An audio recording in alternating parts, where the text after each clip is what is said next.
The culture of shaming a woman who dares speak of something that is like taboo is real. Senator Natasha and that is that culture we must break and shred. Finding a new I come with a heavy heart from Nigeria, but first I'd like to apologize. She is gradually becoming the voice of women, especially against sexual harassment.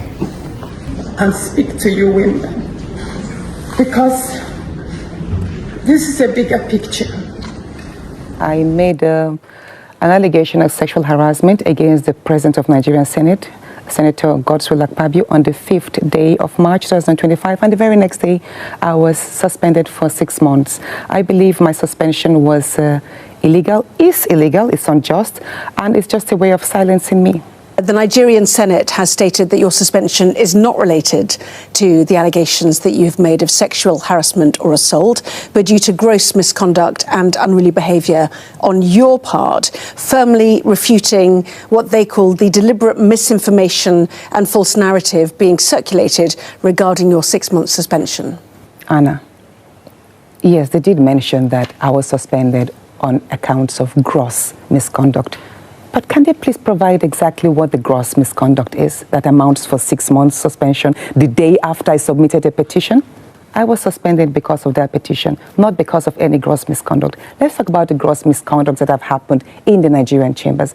I was only told to move, and I refused to move my seat because I deserve to be notified. I deserve to be given a chance to explain why I should retain my seat. But you see, I have seen in that chambers where men fight, where senators throw items at each other, curse each other, shout at each other, you know, but they were not suspended. Why? Because they are men? You know, there's this culture of silence, harassment, and fear, intimidation that is intertwined with our culture, whereby a woman is supposed to sit pretty, to be seen only and not heard. I experienced sexual harassment over the past 1 year in the hands of the Senate President, and this sexual harassment, because I refused to yield to his demands, turned into malice, whereby my rights and privileges as a senator were being deprived. I found the courage to speak up. Yes, the breaking point was that moving me from that seat. Silently, I have had to endure a whole lot. Are you able to tell us the allegations that you are making against him then? Things got difficult for me. I was always complaining, I have this motion to pass, he's not letting me, and my husband will actually walk to him because they are friends. My wife has a very important bill. Her constituency need this. Why don't you give her a chance to speak? And he'll tell me, okay, next time. So he deliberately kept on denying me this. And each time I walk to him alone, he'll tell me, you know what? Right here, I'm the chief presiding officer of the National Assembly. So you have to please me, make me happy to get these privileges. And that happened several times, and because I refused, it developed into malice. It was multiple times. Did the Senate President ever make any sort of advances towards you in the chamber or in the Senate? Yes, in front of senators. He's done that. There was a time I forgot to wear my ring. I rushed to work, forgetting to wear my ring. And there were about 5 senators there, and he was, oh, Natasha, you're not wearing your ring. Is this an invitation to treat? And then there was another time he made a statement like, Natasha, your husband is really enjoying. It looks like you'll be able to make good movements with your waist.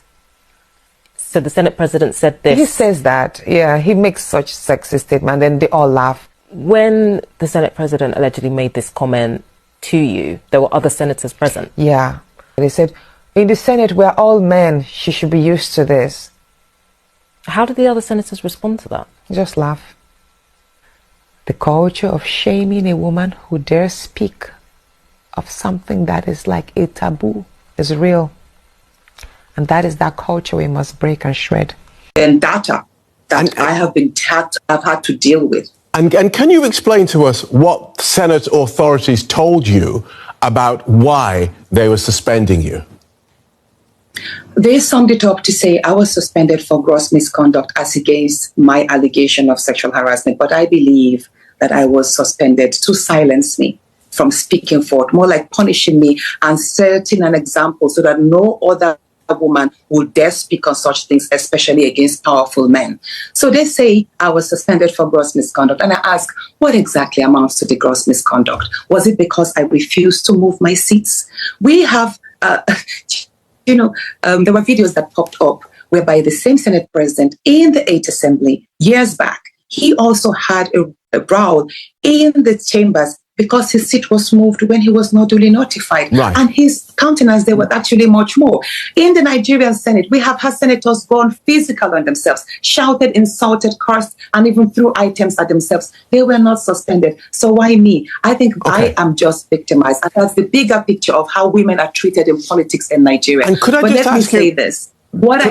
Let me say this, very important. I am not the first woman to have accused the same man, Senator Akpabio, of sexual harassment. There is a lady in the corporate arena about 3 years ago. Her name is Joy Nonie. She was the MD of NDDC. She actually spoke that she had to slap him when he tried grabbing her in a hotel. So this is not an isolated case. But again, I'm saying this. I would want the courage that I have gotten to speak about this societal vice. I want it to be taken serious because there are a lot of women who are suffering, not just in politics, not just in the corporate arena, but in universities and many places. Women are sexually harassed and there is no safe spaces for us to vent and seek justice. Okay, thank you for that. And of course,